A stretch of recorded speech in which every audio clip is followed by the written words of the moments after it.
Chapter 17. The Ramadan. As Queequeg's Ramadan, or fasting and humiliation, was to continue all day, I did not choose to disturb him till towards nightfall, for I cherish the greatest respect towards everybody's religious obligations, never mind how comical, and could not find it in my heart to undervalue even a congregation of ants worshipping a toadstool, or those other creatures in certain parts of our earth, who, with a degree of footmanism quite unprecedented in other planets, bow down before the torso of a deceased landed proprietor merely on account of the inordinate possessions yet owned and rented in his name. I say, we good Presbyterian Christians should be charitable in these things, and not fancy ourselves so vastly superior to other mortals, pagans and whatnot, because of their half-crazy conceits on these subjects. There was Queequeg, now, certainly entertaining the most absurd notions about Yojo and his Ramadan. But what of that? Queequeg thought he knew what he was about, I suppose. He seemed to be content, and there let him rest. All our arguing with him would not avail. Let him be, I say, and heaven have mercy on us all. Presbyterians and pagans alike, for we are all somehow dreadfully cracked about the head and sadly need mending. Towards evening, when I felt assured that all his performances and rituals must be over, I went up to his room and knocked at the door, but no answer. I tried to open it, but it was fastened inside. "Queequeg," said I softly through the keyhole, all silent. "I say, Queequeg, why don't you speak? It's I, Ishmael." But all remained still as before. I began to grow alarmed. I had allowed him such abundant time, I thought he might have had an apoplectic fit. I looked through the keyhole, but the door opening into an odd corner of the room, the keyhole prospect was but a crooked and sinister one. I could only see part of the footboard of the bed and a line of the wall, but nothing more. I was surprised to behold resting against the wall the wooden shaft of Queequeg's harpoon which the landlady the evening previous had taken from him, before our mounting to the chamber. That's strange, thought I, but at any rate, since the harpoon stands yonder and he seldom or never goes abroad without it, therefore he must be inside here, and no possible mistake. "Queequeg! Queequeg!" All still. Something must have happened. Apoplexy. I tried to burst open the door, but it stubbornly resisted. Running downstairs, I quickly stated my suspicions to the first person I met, the chambermaid. "La! La!" she cried. "I thought something must be the matter." I went to make the bed after breakfast, and the door was locked, and not a mouse to be heard, and it's been just so silent ever since. But I thought, maybe, you had both gone off and locked your baggage in for safekeeping. "La! La! Ma'am! Mistress! Murder! Mrs. Hussey! Apoplexy!" And with these cries, she ran towards the kitchen, I following. Mrs. Hussey soon appeared, with a mustard pot in one hand and a vinegar cruet in the other, having just broken away from the occupation of attending to the castors and scolding her little black boy meantime. "Woodhouse," cried I, "which way to it?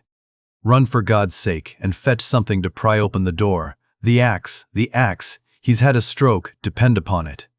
And so saying, I was unmethodically rushing upstairs again empty-handed, when Mrs. Hussey interposed the mustard pot and vinegar cruet and the entire castor of her countenance. "What's the matter with you, young man? Get the axe. For God's sake, run for the doctor, someone, while I pry it open." "Look here," said the landlady, quickly putting down the vinegar cruet so as to have one hand free. "Look here, are you talking about prying open any of my doors?" And with that she seized my arm. "What's the matter with you? What's the matter with you, shipmate?" In as calm but rapid a manner as possible, I gave her to understand the whole case. Unconsciously clapping the vinegar cruet to one side of her nose, she ruminated for an instant, then exclaimed, "No, I haven't seen it since I put it there." Running to a little closet under the landing of the stairs, she glanced in, and returning, told me that Queequeg's harpoon was missing. "He's killed himself," she cried. "It's unfortunate Stig's done over again. There goes another counterpane. God pity his poor mother. It will be the ruin of my house. Has the poor lad a sister? Where's that girl? There, Betty, go to Snarls the painter and tell him to paint me a sign with 'No suicides permitted here and no smoking in the parlor.' Might as well kill both birds at once. Kill? The Lord be merciful to his ghost. "What's that noise there? You, young man, avast there." And running up after me, she caught me as I was again trying to force open the door. "I don't allow it. I won't have my premises spoiled. Go for the locksmith. There's one about a mile from here." "But avast," putting her hand in her side pocket. "Here's a key that'll fit, I guess. Let's see." And with that, she turned it in the lock. But, alas, Queequeg's supplemental bolt remained unwithdrawn within. "Have to burst it open," said I, and was running down the entry a little for a good start when the landlady caught at me, again vowing I should not break down her premises. But I tore from her, and with a sudden bodily rush dashed myself full against the mark. With a prodigious noise the door flew open, and the knob slamming against the wall sent the plaster to the ceiling, and there, good heavens, there sat Queequeg, altogether cool and self-collected, right in the middle of the room, squatting on his hams and holding Yojo on top of his head. He looked neither one way nor the other way, but sat like a carved image with scarce a sign of active life. "Queequeg," said I, going up to him. "Queequeg, what's the matter with you?" "He hain't been a-sittin' so all day, has he?" said the landlady. But all we said, not a word could we drag out of him. I almost felt like pushing him over so as to change his position, for it was almost intolerable. It seemed so painfully and unnaturally constrained, especially as in all probability he had been sitting so for upwards of 8 or 10 hours, going too without his regular meals. "Mrs. Hussey," said I, "he's alive at all events, so leave us if you please, and I will see to this strange affair myself." Closing the door upon the landlady, I endeavored to prevail upon Queequeg to take a chair, but in vain. There he sat, and all he could do, for all my polite arts and blandishments. He would not move a peg, nor say a single word, nor even look at me, nor notice my presence in the slightest way. I wonder, thought I, if this can possibly be a part of his Ramadan. Do they fast on their hams that way in his native island? It must be so, yes. It's part of his creed, I suppose.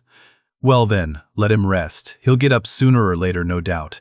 It can't last forever, thank God, and his Ramadan only comes once a year, and I don't believe it's very punctual then. I went down to supper. After sitting a long time listening to the long stories of some sailors who had just come from a plum-pudding voyage, as they called it. That is, a short whaling voyage in a schooner or brig confined to the north of the line, in the Atlantic Ocean only. After listening to these plum-puddingers till nearly 11 o'clock, I went upstairs to go to bed, feeling quite sure by this time Queequeg must certainly have brought his Ramadan to a termination. But no, there he was, just where I had left him. He had not stirred an inch. I began to grow vexed with him. It seemed so downright senseless and insane to be sitting there all day and half the night on his hams in a cold room, holding a piece of wood on his head.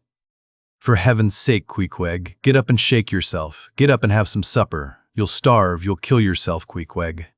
But not a word did he reply. Despairing of him, therefore, I determined to go to bed and to sleep, and no doubt, before a great while, he would follow me. But previous to turning in, I took my heavy bearskin jacket and threw it over him, as it promised to be a very cold night, and he had nothing but his ordinary round jacket on. For some time, do all I would, I could not get into the faintest doze. I had blown out the candle, and the mere thought of Queequeg, not 4 feet off, sitting there in that uneasy position, stark alone in the cold and dark, this made me really wretched. Think of it, sleeping all night in the same room with a wide-awake pagan on his hams in this dreary, unaccountable Ramadan. But somehow I dropped off at last, and knew nothing more till break of day, when, looking over the bedside, there squatted Queequeg, as if he had been screwed down to the floor. But as soon as the first glimpse of sun entered the window, up he got, with stiff and grating joints, but with a cheerful look, limped towards me where I lay, pressed his forehead again against mine, and said his Ramadan was over. Now, as I before hinted, I have no objection to any person's religion, be it what it may, so long as that person does not kill or insult any other person, because that other person don't believe it also. But when a man's religion becomes really frantic, when it is a positive torment to him, and, in fine, makes this earth of ours an uncomfortable inn to lodge in, then I think it high time to take that individual aside and argue the point with him. And just so I now did with Queequeg. "Queequeg," said I, "get into bed now, and lie and listen to me. I then went on, beginning with the rise and progress of the primitive religions, and coming down to the various religions of the present time, during which time I labored to show Queequeg that all these Lents, Ramadans, and prolonged ham-squattings in cold, cheerless rooms were stark nonsense, bad for the health, useless for the soul, opposed, in short, to the obvious laws of hygiene and common sense. I told him, too, that he being in other things such an extremely sensible and sagacious savage, it pained me, very badly pained me, to see him now so deplorably foolish about this ridiculous Ramadan of his. Besides, argued I, fasting makes the body cave in, hence the spirit caves in, and all thoughts born of a fast must necessarily be half-starved. This is the reason why most dyspeptic religionists cherish such melancholy notions about their hereafters. In one word, Queequeg, said I rather digressively, hell is an idea first born on an undigested apple dumpling and since then perpetuated through the hereditary dyspepsias nurtured by Ramadans. I then asked Queequeg whether he himself was ever troubled with dyspepsia, expressing the idea very plainly so that he could take it in. He said no, only upon one memorable occasion. It was after a great feast given by his father the king, on the gaining of a great battle wherein 50 of the enemy had been killed by about 2 o'clock in the afternoon, and all cooked and eaten that very evening.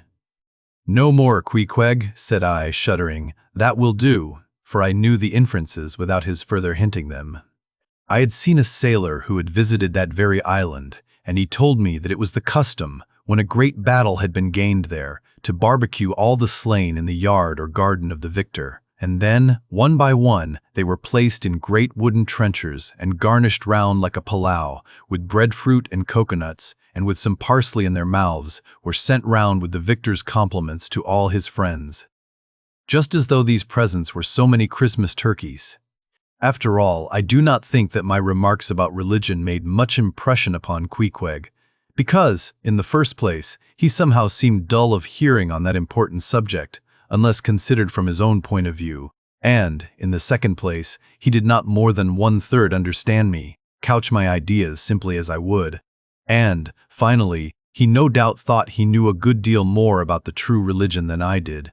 He looked at me with a sort of condescending concern and compassion, as though he thought it a great pity that such a sensible young man should be so hopelessly lost to evangelical pagan piety. At last we rose and dressed, and Queequeg, taking a prodigiously hearty breakfast of chowders of all sorts, so that the landlady should not make much profit by reason of his Ramadan, we sallied out to board the Pequod, sauntering along and picking our teeth with halibut bones.